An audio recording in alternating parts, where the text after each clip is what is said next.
түсіндіремін. Бесікке салу рәсімі жасалу үшін бірінші бесігімізді жақсылап ыстық сумен шайып аламыз. Одан кейін барып кептіреміз.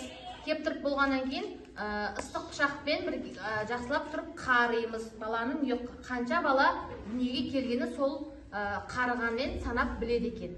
Енді біз бесігімізді бірінші аластап аламыз.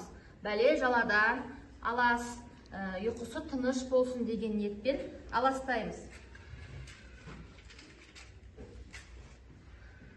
Алас, алас, алас, бәле жаладан алас, ұйқың тыныш болсын, бәле жаладан алас, алас. Аластап болдық. Енді ішіндегі көрпелерін, байлайтын жібін әдемілеп қойып қоямыз. Әкеле қоймаған. Міне сәбиімізді алдық. Енді ішіне жатқызамыз.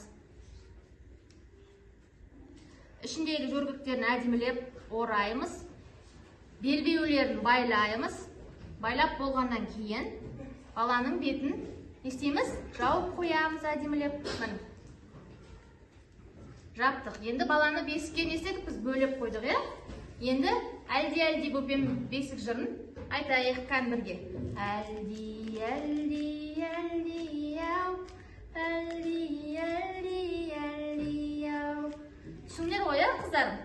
Бесікке бөлеуді сендерге үйреттім. Әлди, әлди,